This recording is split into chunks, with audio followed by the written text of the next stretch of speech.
Hello everyone, কেমন আছো তোমরা? এখন আছি আমি কলকাতার হাওড়াতে এখন আমি লঞ্চে উঠবো। দেখো তোমরা, এটা কলকাতার হাওড়া ব্রিজ দেখতে পাচ্ছ তোমরা। এখন আমি এটাই উঠবো, এই লঞ্চটায় উঠবো। সবে আসছে ওই পার থেকে। দেখো গঙ্গা নদীটা কত বড়, ওদিকে হাওড়া ব্রিজ।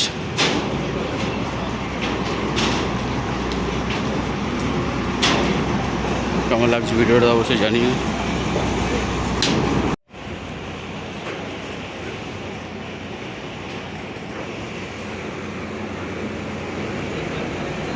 লঞ্চে ওঠার টিকিট মাত্র 6 টাকা। তো 6 টাকায় আমি মেন হাওড়া থেকে এখন আমি গঙ্গা নদী যদি পার করি তাহলে কলকাতায় আমি পৌঁছে যাব। কলকাতার ওপারে আছে তোমার হাইকোর্ট। হ্যাঁ, হাইকোর্ট একদম গঙ্গা নদীর কাছে। তো নেক্সট পার্টে আমি হাইকোর্টের ভিডিও দেবো, তোমরা অবশ্যই দেখবে। দেখো তোমরা ভিডিওটা কেমন লাগছে, পুরো ভিডিওটা দেখবে, খুব সুন্দর লাগবে। কেন এই গঙ্গা নদী দিয়ে অনেক লঞ্চ যাবে, একতলা দুতলা অনেক লঞ্চ তোমরা দেখতে পাবে। ভিডিওটা সম্পূর্ণ দেখো, তোমাদের অবশ্যই ভালো লাগবে। তোমরা দেখতে পাচ্ছ হাওড়া ব্রিজ এবং দেখো একটা লঞ্চ আসছে। সবথেকে সুবিধা হলো কোনো ট্রাফিক জ্যাম থাকে না, তো খুব তাড়াতাড়ি আসা যায় এই পার থেকে ওপারে। তো যারা যারা নতুন দেখছো এই ভিডিওটা, যারা যারা কলকাতা এখনও যাওনি, কলকাতা থেকে খুব সহজেই হাওড়ায় আসতে গেলে তোমরা অবশ্যই লঞ্চে করে আসবে। টিকিট মাত্র 6 টাকা নেই, অবশ্যই আসবে তোমরা। কেমন লাগছে দেখো ভিডিওটা, আমার তো খুব ভালো লাগলো। তোমরা দেখো আমাদের লঞ্চ ছেড়ে দিয়েছে।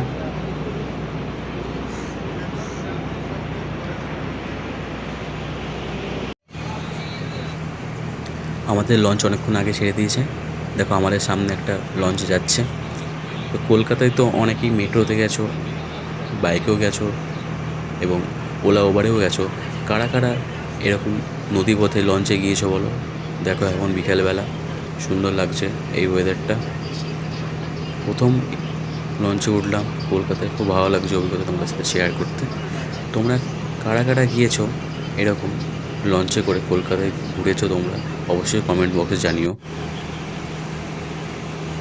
দেখো আমাদের লঞ্চের পাশ দিয়ে দোতলা লঞ্চ যাচ্ছে। এই দেখো একতলা দোতলা, এবং পাশে দেখো হাওড়া ব্রিজ, কত সুন্দর লাগছে বলো এই দৃশ্যটা। এবং দেখো পাশ দিয়ে আর একটা লঞ্চ আসছে, এটা আমাদের মতো একতলা লঞ্চ। কেমন লাগছে বলো তোমাদের এই ভিডিওটা? কেমন লাগলো অবশ্যই তোমরা জানাবে কমেন্ট বক্সে। নেক্সট পার্টে আমি দেবো কলকাতা হাইকোর্টের ভিডিওটা। কেমন লাগলো তোমরা অবশ্যই জানিও।